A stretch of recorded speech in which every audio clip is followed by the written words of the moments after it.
Good afternoon, everybody. This is Jennifer Monahan coming to you from Health One Technologies. Thank you for attending our MACRA online learning session. Today's focus is going to be talking about the advancing care information measures. For those of you that are not familiar with the advancing care information, it is basically the replacement of meaningful use. So this is our next steps toward meaningful use.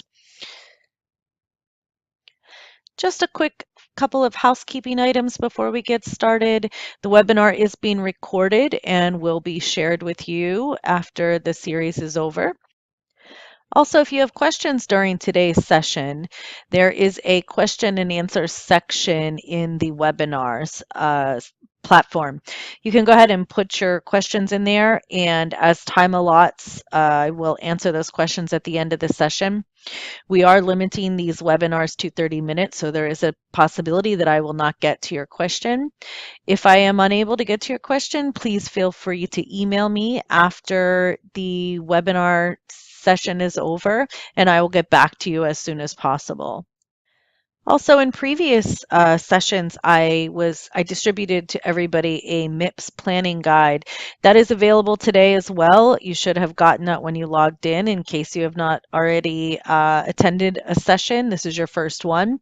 That planning session is something that you can use as we go through the MIPS process to keep yourself organized and on top of what you need to capture. I think that takes care of the housekeeping items, so let's go ahead and get into the presentation for today. First, we're just going to do a quick recap of some of the other sessions that we've done to date, which include the MACRA overview and the quality programs. We're going to get into the advancing care information component. Specifically, we're just going to talk about the overview, some of the requirements, exceptions. Again, we're going to talk about individual and group reporting. This is a common theme throughout all of the webinars. We're going to talk about the measure submission methods, how it's scored, and also where to start in the process. Just a recap from the previous one. So the first one in the MACRA overview, some of the things we talked about is just what is MACRA, what are the dates, a review of the program, who's eligible, when the payments are going to start getting adjusted, important reporting periods and options to report, how we can avoid the penalties, what we can do to get our incentives, and where you're going to start in the process. So all of that was covered in our first webinar. I'm not going to recap it today. If you need, you can visit our YouTube channel to see that webinar. It will also be emailed at the end of the series so that everybody can have all of them together to watch. In our second session, we talked about the quality measures. And in particular, the quality measures, what we talked about were not just a description of the measures, but the requirements and exceptions to what we have to report for on quality. Again, individual and group reporting, because these are very important things for us to consider as we're going through the MACRA MIPS process. We talked about how we're going to submit our quality measures, also how it's scored, which included base and some bonus points, and then where to start in the process of your quality measures. So today we're going to talk about the advancing care information. So this is where we're going to really dive into this particular section of the MACRA program, actually the MIPS program. And just to give everybody an introduction, I know I mentioned this at the beginning a little bit, but advancing care information is going to take the place of meaningful use. So essentially at the end of 2016, there really are no more meaningful use requirements. It gets rolled into the MACRA program. And within the MIPS score, there are basic components of percentages weighted to each part of the program, and the Advancing Care Information, or ACI for the acronym, represents 25% of your total MIPS score. So this is the second biggest portion of your score. Quality is first at 60%, and then the ACI is 25%. So this is definitely something that we want to keep focusing on, especially if you're going towards incentive dollars. The payment adjustments for meaningful use will sunset at the end of 2018. So there were still some payment adjustments that could be happening out there. If you didn't submit in 2016, you could be receiving a penalty. You could also potentially be eligible for incentive dollars if there were any left on your reporting period. A few other important things before we get into the details of it. The ACI under MIPS combines basically the 2015 Stage 2 along with some of the Stage 3 requirements. So you'll notice as we get into the details of this, some of this looks familiar to you and some of it may not. Also, CMS is using this to continue driving forward EHR technologies. So they didn't want to just kill the meaningful use program as a whole because it's still very important for us to move forward with using our EHRs and focusing on that technology. There's a particular focus around patient engagement and also interoperability so that we're really using our software to make our patients more engaged in their care and also being able to exchange data back and forth with each other. There are two measure selections for 2017. This is a transition year, so there's not really a requirement to upgrade our technology. Currently, the technology that most of us have that was certified for meaningful use is accurate for us to use for 2017. You will notice that there is a 2017 transition set of measures. That's what most of us are going to be using. And then sometime in 2017, I'm assuming that will happen, the vendors are going to be putting out a new release, which is going to be a 2015 certified technology. That's currently not readily available, but I think we will start to see that in the market soon. Requirements for the ACI component. So in 2017, we need to report for a minimum of 90 days. CMS is encouraging a full year of reporting, but if you are doing this particular component to go toward your final score, we do need to do 90 days. I also read in the final rule that they think in 2018 is probably going to be a minimum of 90 days as well. Mostly because there are going to be new certification requirements and upgrades that occur. So that isn't official, but there is a proposal out there that it will be 90 days in 2018. Because of this transition year, there are 4 base measures that we have to report on in order to even begin to get a score in the ACI component of this. In 2018 forward, once we move to that other platform, there will actually be 5 base measures. But for 2017, there are only 4. And we'll talk about some exceptions to those. But basically, those are requirements. We have to do those. And then there are additional measures which are optional. So you could just do the 4 base measures and that'll give you a score in the ACI, or you can choose to do some of the optional measures as well. There are a few exceptions and hardships. There are not measure-specific exclusions like there was in meaningful use.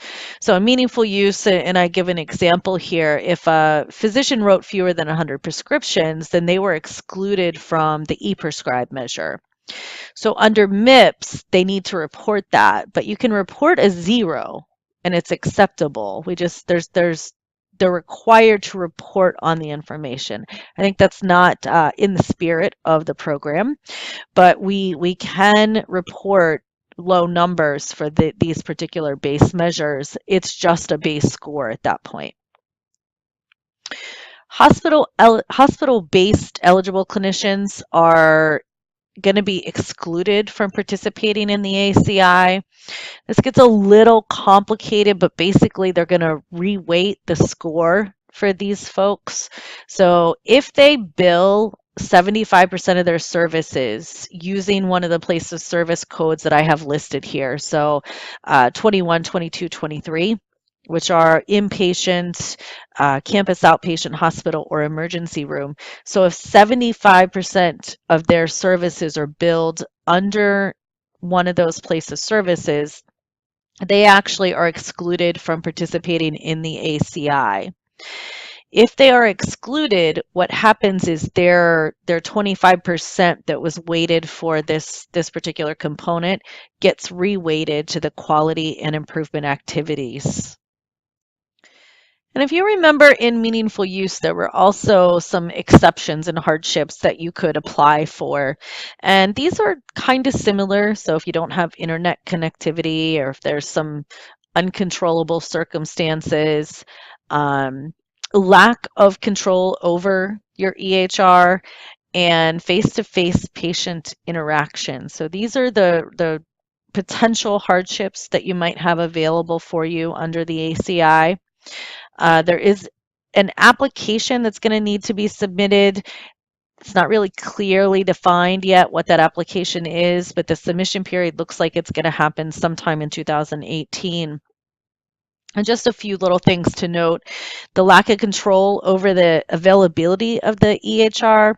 Basically, that means like a clinician who may work in a practice, but they don't necessarily have control over the direction of the EHR. So maybe they're not really employed, maybe they're just a contractor, somebody that comes in and does like one day of visits or something along those lines. They don't really have any direction over the EHR. So that's what the lack of control means. And then lack of face-to-face, that's a hardship that again will be used, as I said on the previous screens, based on your place of service codes. Another one that is a new exception for this year is in the past, we did not have to do meaningful use for nurse practitioners, physician assistants, different people mid-levels that did not have to do meaningful use. Under a few circumstances they did, but for the most part it was not required. So CMS is basically giving those people the ability to take a hardship exemption and say, you know, we weren't ready for this because we weren't doing meaningful use in the past. They're encouraging people to report it. But if for whatever reason they want to claim that hardship because they're not ready for it, they can do that. And again, it's like I mentioned earlier with the other exceptions, that will reweight their score. So that 25% of their ACI would actually get reweighted to quality and the improvement areas. And you can see the little table that I have listed below will show you those reweighted categories. So if somebody participates in everything, quality is 60%, cost is 0 for 2017, improvement activities are 15%, and ACI is 25%. If those are reweighted, because the user decides that they're not going to participate in that particular area, quality becomes 85% of their score. It's very important to know that. That's basically the numbers from advancing care information go to quality. So it's even more important that those individuals pay attention to their quality measures. And then they still have the 15% for the improvement activities. Okay, just like the quality component, we have individual and group reporting options. This is something new to those people that have done meaningful use in the past. Meaningful use has always been individual reporting. Now we're going to have the ability to do group reporting as well. So again, this is very, very similar to what we talked about in our last session. Individual reporting, each clinician reports their own measures and it's scored on an individual based on performance. So this is the same as we did in meaningful use in the past. Each provider, somebody could make it and somebody could not make it. That's kind of how it worked. Each provider was scored on their own. And then those payment adjustments are done on an individual basis. What that means is measure selection could, in theory, be different per provider, or you could standardize it across the practice.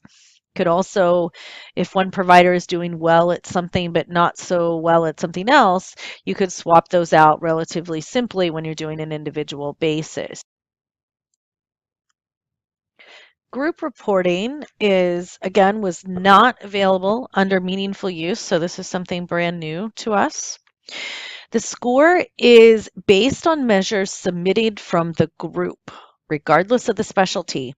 So this means that as an organization, it doesn't matter what specialist you have, everybody's scores are put together and aggregated or averaged to come up with your meaningful use score. Or your ACI score, I should say.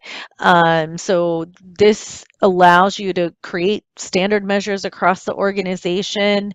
Just one thing to kind of note is that high performing providers might be impacted by lower performing providers. So this is something, because it's an average, the individuals are not held accountable necessarily for the score that they get. It's averaged out as the group. It looks like there's going to be a couple of different ways to report the ACI measures. In the past, we only had an attestation option to do this. So for the most part, everybody at the end of the year did an attestation on the CMS website.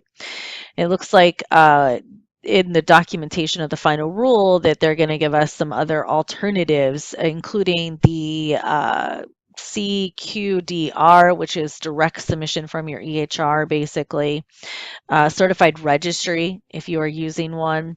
The typical attestation will still be available, and then also the CMS web interface. So these will all be options that we can use to report our measures at the end of the year when we're done.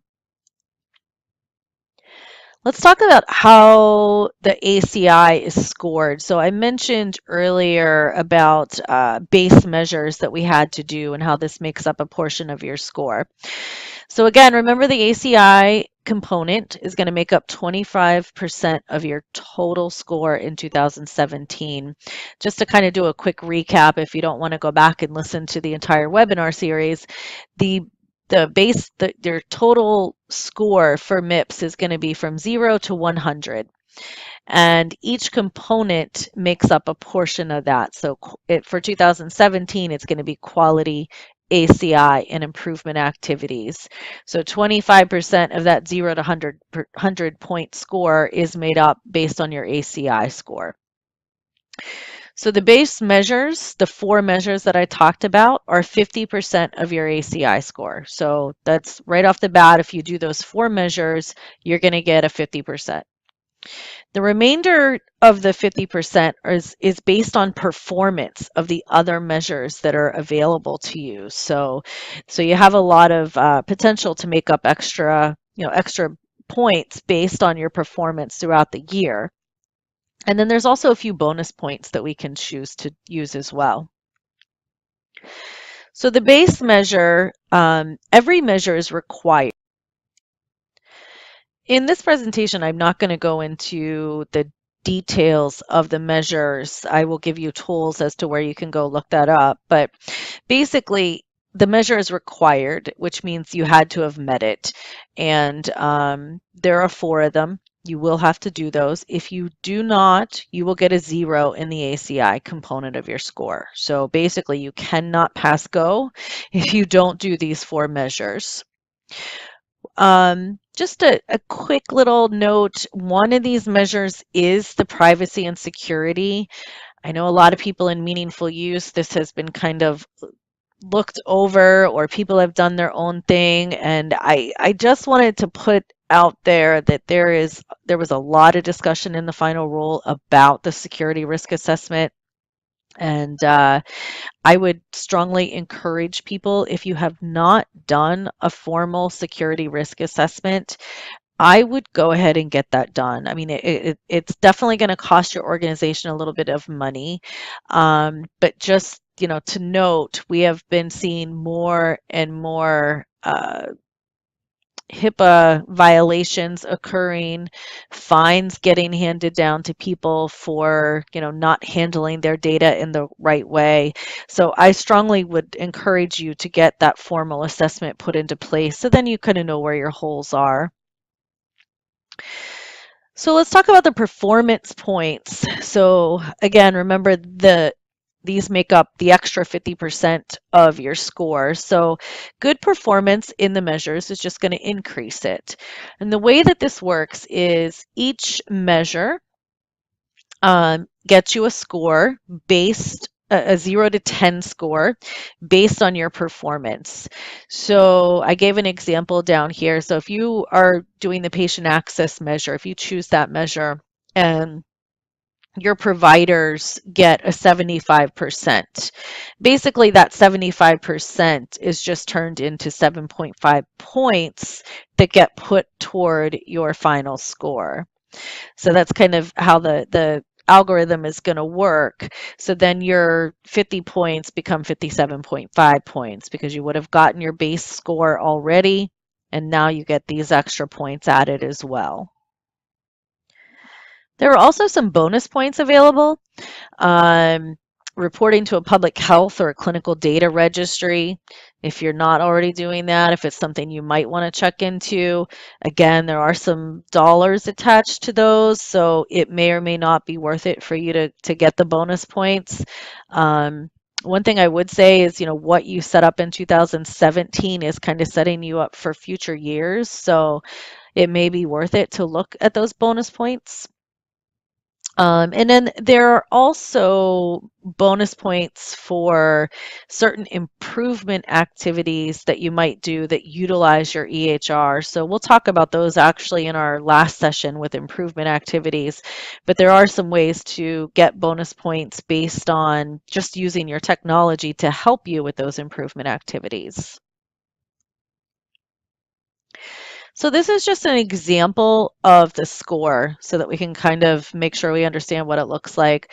So the total score calculation is our base score plus our performance points and then our bonus points, and that's going to give us our total score. So again, in the example that I used over here, the base score is 50 no matter what, because if you didn't do it, you got a 0. Performance points are 27. In this case, I just use an example. The person got 27 performance points, and they also got 4 bonus points. So their total score for this is 81. Now that 81 gets multiplied by 25% then and applied toward your final score.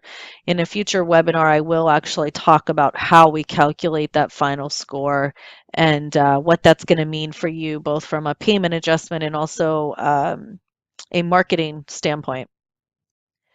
This is just a quick slide to help you understand the measures that are required versus what might be optional. The measure detail is not behind this or on this spreadsheet. I just meant for it to be something so that you can kind of take a look at and see what you have to do in 2017. In the detailed section of the website that I'll give you at the end, you'll actually be able to see what is required to make this.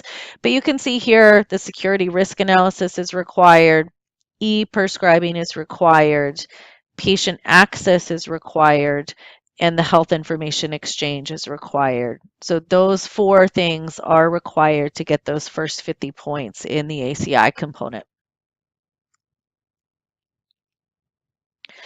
Just a couple of notes that I thought were important.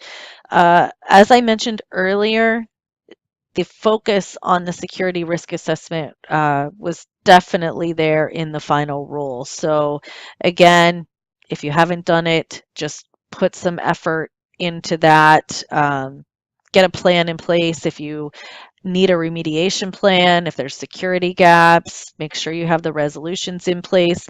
And this is actually, in my mind, something beyond the advancing care information measures. I think this is more of a HIPAA policy process. So I know that a lot of people are just kind of skimming by this and submitting information that maybe covers the requirements, but they're not actually necessarily digging into the details. And I feel like this is something that you should put some focus in on. Just as we had in meaningful use, you are going to be subject to audits. So again, just keep track of what you have. Make sure that anything that you're submitting, any workflows you have in place, any reports that you have all of those in line in case you get an audit. And the base measures should be your most important focus. It's easy to get lost. In previous years with meaningful use, we could just kind of pick and choose and like, okay, we're going to do these 5 measures and we could work through things. Because the base measures are required, you can't get past anything without them. I mean, without the base measures, you're going to get a 0.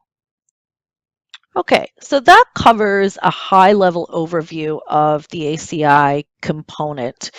So the next thing is, what do we do, right? We know that how the measures work, we know how they're scored. So how do we actually go about accomplishing this? So if I haven't told you enough, base measures first. So again, we get a 0 if we don't do them. So there is a website that is most helpful. If you have not been there, you should definitely go there. It is qpp.cms.gov. In particular, in this website, I have the measures selected for the ACI so that you could go look at them. But that website is most helpful in getting information. And then go through the 4 required measures, schedule a security risk assessment, make sure you're e-prescribing. If you've done meaningful use in the past, you are probably already doing e-prescribing. Honestly, I don't know if I know anybody not doing e-prescribing, but if you're not, we should make sure that's in place and make sure that your providers are using it. Controlled e-prescribing is not required yet. So that just a note. Some people had kind of thought that it was, but it's not. Implement your patient portal if you don't have it up and going. This is also an opportunity to really look at that portal. Remember the focus on patient engagement. So look at that portal and see if you can kind of amp it up a little bit and make it better.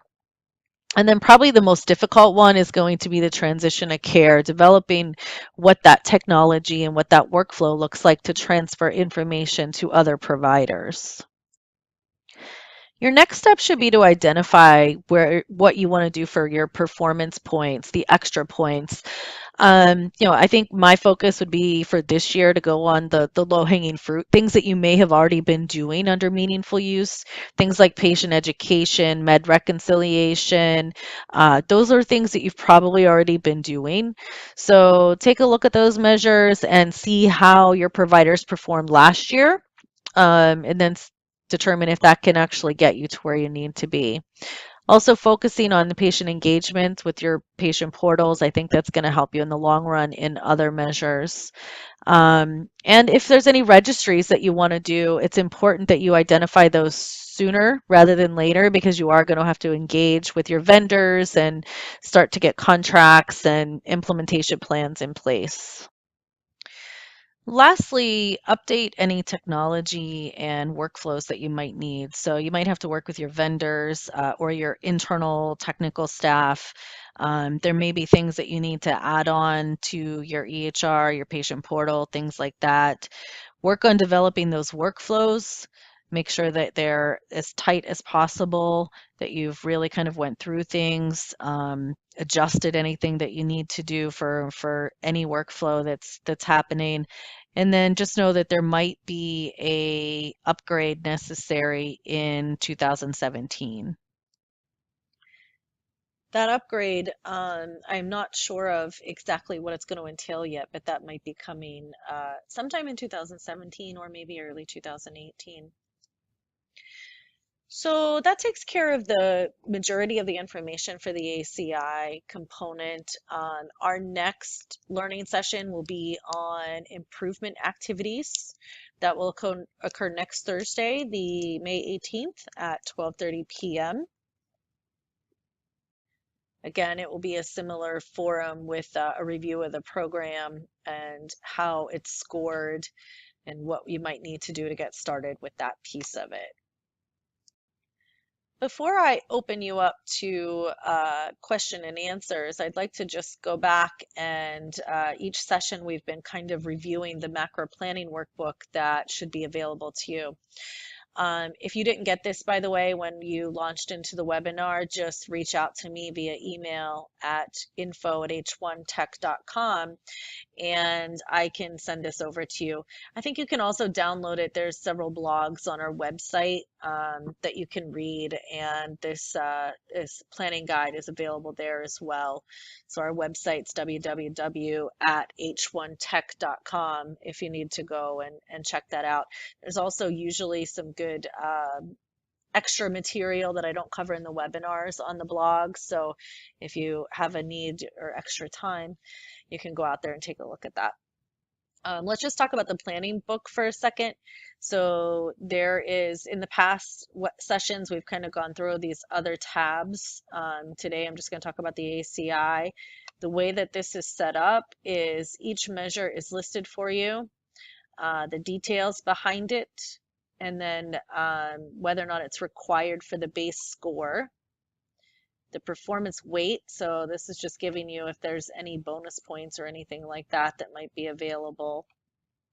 And then we've kind of gone through and done a little bit of extra work for you just to kind of let you know, do you need an interface? Do we think you need to adjust your workflows? Are there template changes that might need to happen? Any sort of requirements for thresholds that need to be put into place. So this tab here has some of the information for you. And then basically the way that we've been using this with our groups, or whatever measures that you're going to do, you want to leave on this page. If you're not going to do something, I would just delete that row off because you're not going to use it. So why have it in your workbook? This workbook is meant to be the things that you are working on. There's a guide as well that we've kind of built in as a base for you, but it really is meant to be what you are currently working on. Okay, I am going to answer a couple of questions. It looks like we have a few in the window here. I know I'm a little bit over time, so I'm going to do the best I can to just answer a couple of these quickly. And again, if you need, you can just send me an email and we will get back to you as soon as possible. First question is, would you recommend individual or group reporting? The thing with this is whatever choice you make, it's across the board. So if you decide to report as an individual, that's for quality, ACI, and improvement activities. Same thing with groups. So whatever mechanism you choose, it is across the board. So you can't choose individual for ACI and group for quality. Like that's not the way it's going to work. So as you go through that process, you're going to want to think about how your providers interact with each other. Sometimes there are smaller organizations tend to have more individual accountability on the provider side. Larger organizations, there's the ability for things to average out a little bit, so that if somebody is a low performing provider and the high performing providers outweigh those low performing providers, they'll kind of carry the group. So, we don't have to make this decision right now. It is something that I would encourage you to keep an eye on the numbers as you're going through the year. If there's a couple of providers that are lagging behind, really kind of focus on them and try to get their numbers up to where they need to be. And then in the last quarter of this year, you can take a look at those numbers and determine what makes the most sense for your organization. Are there going to be a couple of providers that carry you over to get you a higher score? Or is it that those providers that are performing the highest need to just report individually? So those can all be decided later as you go through the process. Second question is, what kind of upgrade do you think will be needed in 2017? So this one's a little tricky to answer, but there will be a new requirement for certified technology that is happening. Um, I I personally have not seen that document. I'm sure it's out there. I'm sure vendors are working on it. I would assume that there's going to be more focus on engaging the patients electronically. So I would think there's going to be more focus on the portals, on transferring information to other providers. I think those are the types of things that we're going to see a focus on. Again, I don't know what that upgrade looks like, but I would imagine those are the kinds of areas that they're going to put a focus into. Okay, I'm going to do two more questions, then I'll wrap up since I'm over time. Next question is, when can the 90 days reporting period be? This is flexible. The only thing you have to remember is that the 90-day date, I think, is October 2nd. So you have to be starting before October 2nd to get in for 2017. You can report a minimum of 90 days all the way up to a full year. So if you had already been capturing a lot of this data for meaningful use and you didn't change anything in January, chances are you'll be able to report for a full year of information, which a lot of times helps get your scores higher. Sometimes your denominators are so low in 90 days that it's hard to get a higher score. But it can be any 90 days, October 2nd being your cutoff date, or it can be all the way to a full year. It can be some combination. If you want to start today and report for the rest of the year, that's a possibility as well. So it just needs to be a minimum of a 90-day reporting period. Last question is, how would you handle mid-levels? Um, and, I think there's not a black and white answer to this, but mid-levels are somebody that more than likely, if your group has been doing meaningful use, your mid-levels have been doing meaningful use. So if you remember in the presentation, there was the exception that mid-levels could be excluded if they aren't submitting information. However, in my experience, mid-levels are often higher performers than some of the providers. So there's a whole strategy here. If you're going to do group reporting and you're going to report your mid-levels, they may be able to bring that score up. If they're going to report as individuals and they've already been doing meaningful use, this may help them bring that score, because remember that weight changes. If they don't do ACI, 85% of their score goes to quality. In my mind, quality is a little more difficult to get a high score in versus meaningful use. So of course, I'm a technology person, not a clinical person. So there's a balance there. So I don't think that I really answered your question, but I think it's a strategic thing. If you wanted to give me a call, I can kind of walk through that with you.